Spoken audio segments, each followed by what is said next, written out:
Hello, I'm Chad Pritchett of the City Manager's Office, joined today by Lisa Cipriano, who is the city's Director of Budget and Evaluation.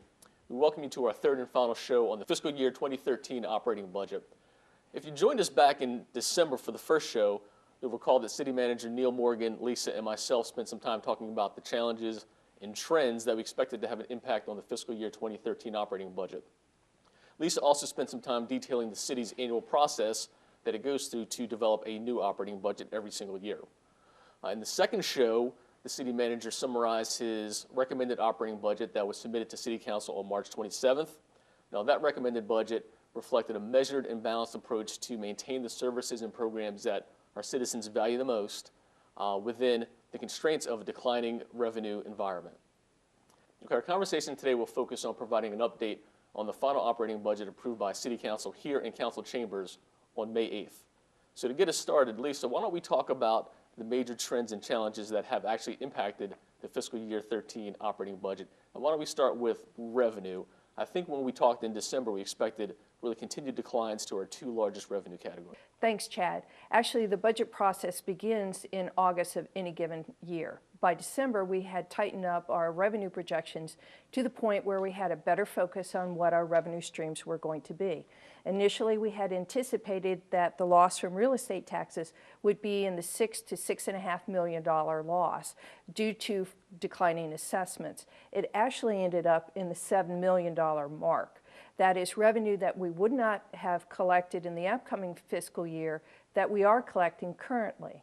So with that being our largest revenue stream, we had to figure out where we were going to go from that particular process. In addition, we knew that we were going to lose for the fourth fiscal year in a row approximately $2 million in state aid to localities. And this is revenue that comes from the state to the city to support state mandated programs. So that $9 million loss represents approximately 8 cents on the tax rate, or what else could we do to close that gap? So let's talk about the real estate assessments a little bit in broader context. From 2009 through fiscal year 2013, I think we've lost about $1.5 billion in assessed value. How much of tax revenue loss does that equate to? That equates to, over the 3 fiscal year time span that you're referring to, that equates to about $15 million. So that's a pretty big hit. 15 to 16 million. One revenue item. Lost to state aid, lost to real estate tax revenue, but there seems to be some good news regarding some other local taxes that show signs of recovery. We had anticipated during the recession that some of the consumer taxes that are most sensitive, sales tax, meals tax, lodging tax, vehicle, the personal property tax associated with the types of vehicles that people would have or would choose to replace would be substantially lower. And while we estimated and we have lost revenue from those sources, it has been slowly creeping back up. It has been consistent in the growth over the last 3 years. And it's kind of showing that people are more comfortable with using their disposable income than they were at the beginning of the recession in 2009. So while some growth and some positive news, not enough additional revenue to offset the losses in our two biggest categories. Correct. Okay. Let's switch over to the expense side. 6 major expense drivers, some of which were committed to increase for the fiscal year 13 operating budget, and some that we really wanted to accommodate within the operating budget. The first one is really ongoing increases to our pension contributions. In order to stabilize the city's pension fund for its employees, the city committed to an 8-year plan to make additional contributions to bring it up to an annual required level. Fiscal year 2013 will be the 4th year in that process, and to make that contribution, we have to add $4.5 million to the general fund in the upcoming fiscal year alone. So again, if we look back to fiscal year 2009, I think what we see is an increase of about $16 million in what we annually contribute to the pension fund every year. And we're not done yet. So beginning with 2014, that means we will have 3 more years to make that contribution. So those are really built-in increases going forward. How about health insurance premiums, the employer share of that cost? As everyone knows, healthcare escalates constantly. and it's hard to predict. For the upcoming fiscal year, we're anticipating a 5% increase on the employer and the employee share of the insurance premium that covers each individual. The cost for the general fund alone will be $1.5 million. So between those two alone, we are now $6 million worth of committed expenses that we knew we had to face in the upcoming budget. So it makes it tough to balance a budget when you've got declining revenue and some built-in expense increases when you start the process. Vehicle fuel, to run the city operation, we've got to run vehicles and run machines, and we consume a lot of fuel every year. What are we seeing as far as cost associated with fuel? Well, as everybody knows from their personal experience, it's been a very erratic year.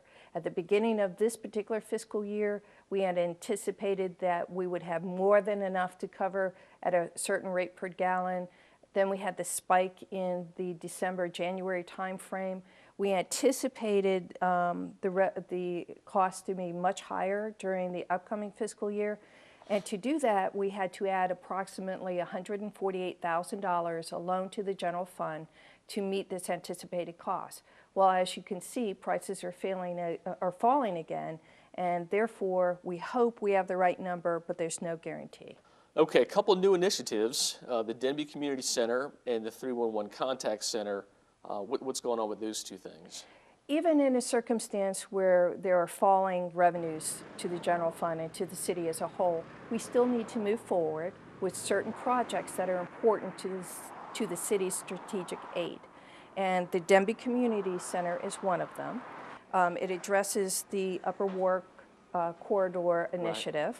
Right. And that community center will be opening sometime during this calendar year, and required full staffing as well as equipment, utilities, and operations. And that's really the flagship project for the Upper Warwick Corridor Initiative. Yes, and if you haven't been by lately, go have a look. It's coming out of the ground. Great. It's beautiful. The second large initiative addresses customer service, and that's the 311 Contact Center, which will hopefully be up and operational sometime during early 2013. And that also required staffing, equipment, and other operating costs. So those two alone needed to be funded in the range of about $350,000. And the 311 operation aligns with the customer service strategic priority. Schools. The city has increased its local contribution to schools, which is important, obviously. And this is in the context of the state reducing its level of support for schools. Schools has particularly had extraordinary reductions over the last 3 or 4 fiscal years from the state, either through the state sales tax contribution or the basic aid. Education is still very important to the citizens of the city of Newport News, sure. And there was the overall desire there's no way we can make up that gap that was created by state revenue laws. It's like a loss of $36 million or something. Over that same time period. Significant. So how can we make some contribution? And the anticipated contribution at the time was about $1.2 million. Okay, and the last of our 6 is a salary adjustment effective January 1st. The city employees are dedicated and excellent workforce for the citizens. For several fiscal years, employees have not had salary increases. We've had reduction in force, we've had eliminated positions, so people are always asked to do more with less. It was a very strong desire by the city manager to provide a salary increase in the upcoming fiscal year. Due to the financial restraints, it could not be to the level nor at the time that would be optimal, right. Or was his desire, but we were able to fund an increase of 1.5% on January 1st for employees. And it seems like that timing coincides with anticipated health care increases that would impact employees also. Absolutely, yes. Okay. So the original gap that we started with, what do we do to close the funding gap as part of our process? Of course, it includes the department submitting their budget requests, and the manager asks for 6%, and options equally 6% cuts. Your department works closely with departments to refine their submissions. There are budget hearings. What resulted and what's reflected in the operating budget now as a result of that process? After we had structured where we anticipated our revenue loss and our expenditure needs were, we had about a $13 million gap that somehow had to be closed. The first place that we always look is how do we cut expenditures? As you indicated, the very first thing that the city manager instructed were that departments were to submit suggested reductions of up to 6%. This would be programs, personnel, operating costs that made sense, were sustainable, and were practical. And at this point, it seems like most of the things that would be considered discretionary have already been eliminated from the operating budget. So now we're talking about serious, reductions and departments really digging deep. Absolutely. The margins of what could be considered discretionary, which there was never very many or much of, has now gone down to essential operations for the most part. By making those reductions over a period of weeks of meeting with the city manager, meeting with the departments, and meeting with his executive team and talking it through, we were able to reduce about $6.5 million in operating costs between the current fiscal year and the upcoming one. Now, a majority of our expenses are found in salaries and fringe benefits, so it's people cost. Over the past 3 or 4 fiscal years, we've cut about 5% of our staff citywide, for about 140, 150 positions. Mm-hmm. There were more reductions in this year's budget? Yes, I'm afraid that this year we were not spared by eliminating positions. In the upcoming fiscal year, there will be 23 less positions in the general fund. Unfortunately, 11 of those positions are filled with current individuals. The city does have a reduction in force policy that places qualified individuals in other vacant city positions. The reason we're able to do that is that the city has had a hiring freeze since September of 2009, meaning that we hold vacant positions open and accumulate some savings from those vacancies.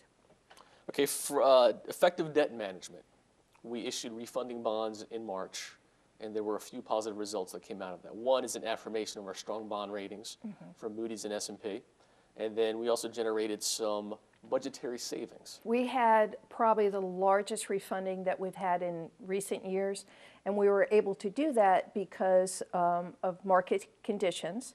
And just like refinancing your house when the market is good, we were able to look back at bonds that were issued 10 years ago and later and choose those that we could get a lower rate on. By refinancing these bonds, we were able to save $1.2 million in the upcoming fiscal year that we otherwise would have paid on debt had we not refinanced. Okay, service impacts the bookmobile. Yes. While I think the majority of citizens have felt some change in services, this is one specific area that it will impact directly certain categories of our citizens. The bookmobile, the savings is about $100,000. Right. There is one full-time employee associated with this. However, this decision was more directed to the replacement cost of the vehicle, which would be about $250,000. It has lived beyond its lifespan. It's a very costly replacement, and we just do not have the money in the upcoming budget to replace that vehicle. And really, some recent mechanical failures expedited the need to replace the vehicle, which kind of drove this decision. Yes. Okay, so that's the expenditure side, kind of the things that we tightened up on to reduce that number down. But on the revenue side, we've done some things too, and those things do not include an increase to the real estate tax rate at this point. Which is very important.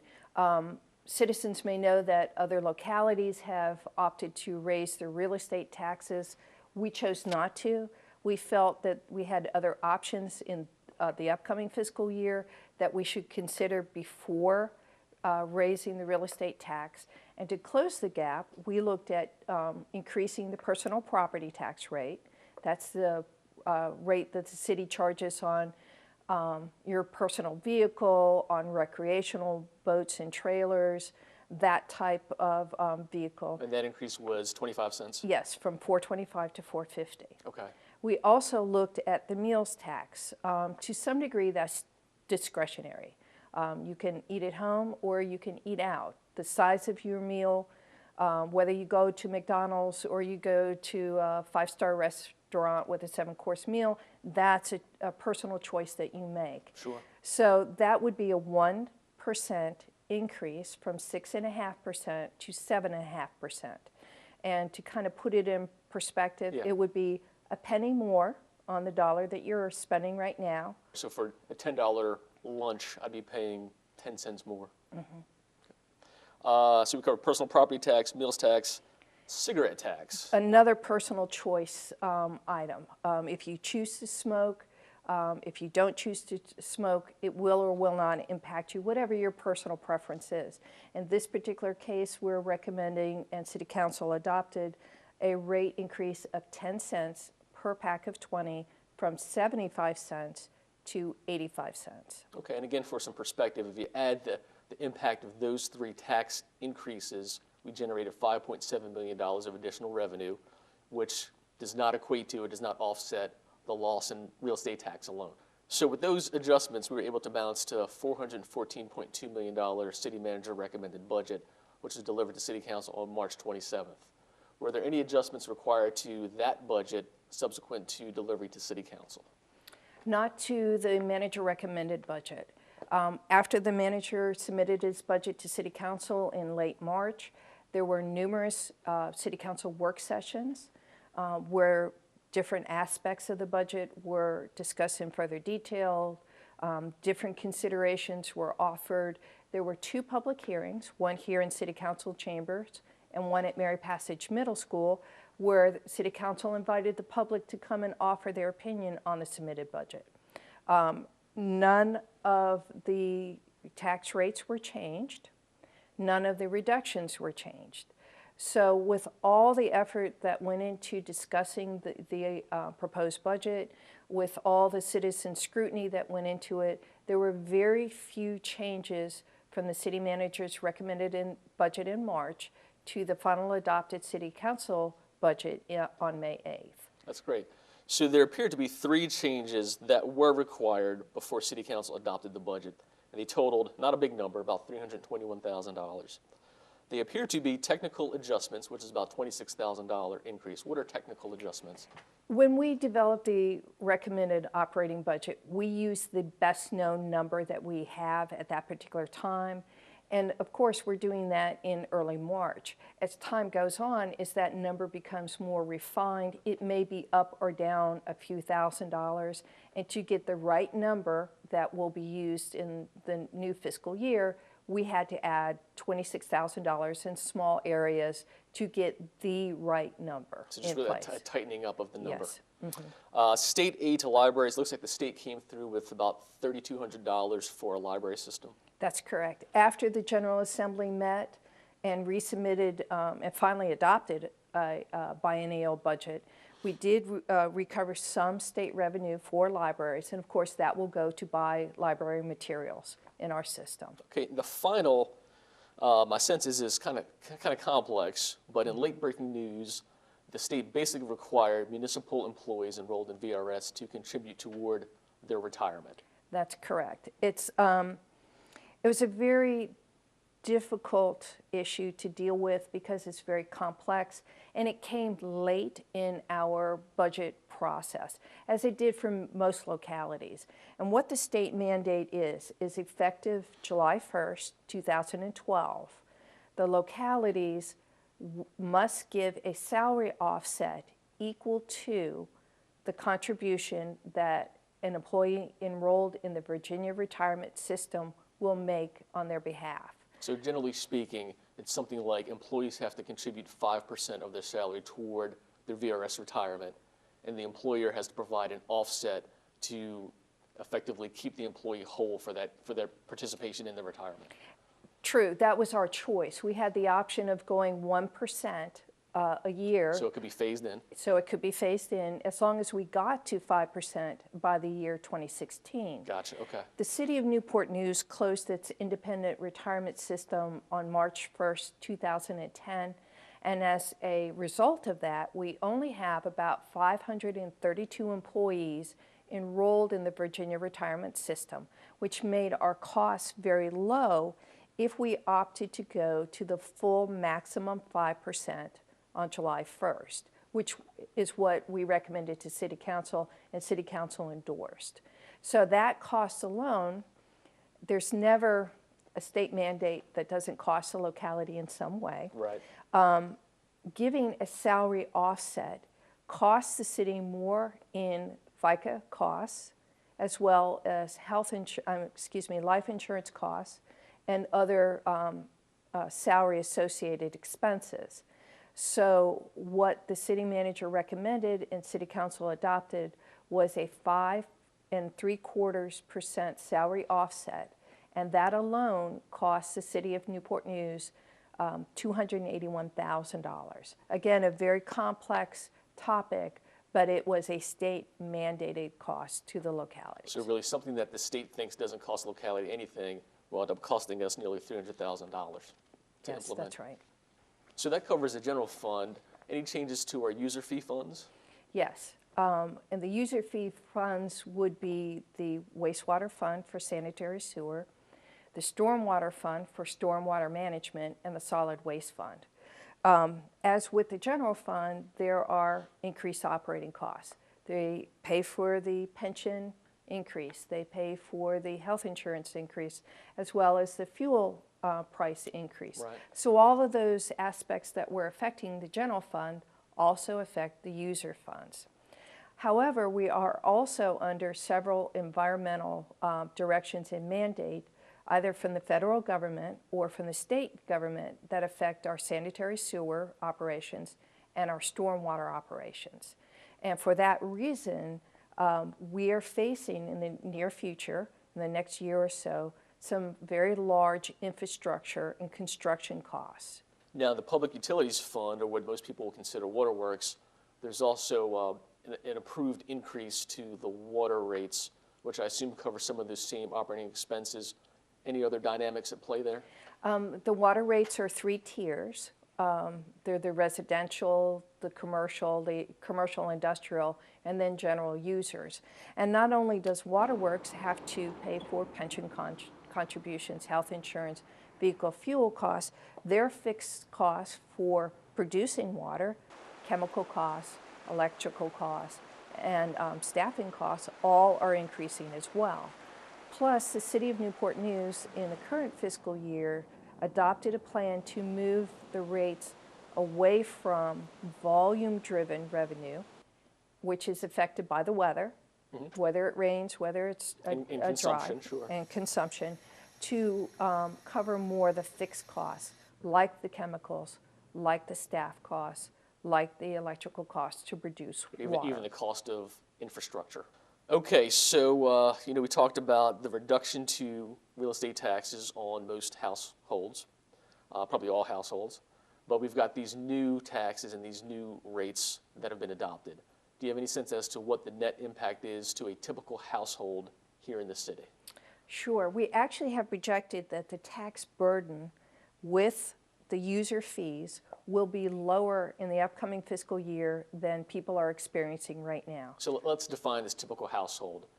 Be a household with a house of about $200,000 assessed value, 2 vehicles, right? 2 modest vehicles and a family of 4. Gotcha, okay. So with the falling real estate assessments, we're anticipating the cost of real estate taxes to be down by approximately $167.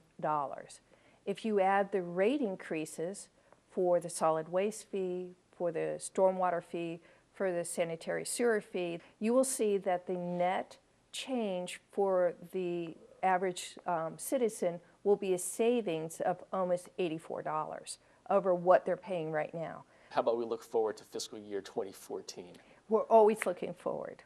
We always are anticipating what's coming next and how to plan for that. We know we will be in the 5th year of our pension contribution, so we know we will need an additional probably upwards from $5 million for that. Healthcare costs are not going to go down, even though we do have committees looking at ways to contain the city's expense on that side. The good news is that while we are anticipating yet another year of lower real estate assessments, it won't be the dramatic drop in revenue or the dramatic change in percentages that we've experienced in the past. And so far, we've been able to hold the line on the real estate tax rate, but depending upon what we see next year, that may have to be an option to be considered as part of the budget process. We've put it off as long as possible. It's one of the last decisions we ever want to make. It's a decision that's not taken lightly. But again, what our revenue stream looks like a year from now will dictate where we go with that. We do have some very good development going on in the city. We have, of course, the new Walmart coming at the intersection of Jefferson and Mercury. Right, under construction. Under construction. We do have the Apprentice School that broke ground in the downtown area just a couple of weeks ago. Major catalyst for the downtown. Huge, large, significant construction project. And we also have a lot of entertainment, 3 different entertainment venues all coming to the city center area. So that wraps up our series of shows on the operating budget for fiscal year 2013. We hope that you found these shows to be very informative. If you have any additional questions for the budget department, please give them a call at 926-8733. You can send them an email at budget@nnGov.com. Final budget books will be available shortly at our public libraries and also made available online at the website address that you see on the screen right now. So on behalf of the city manager and Lisa, we appreciate your attention. Thank you very much.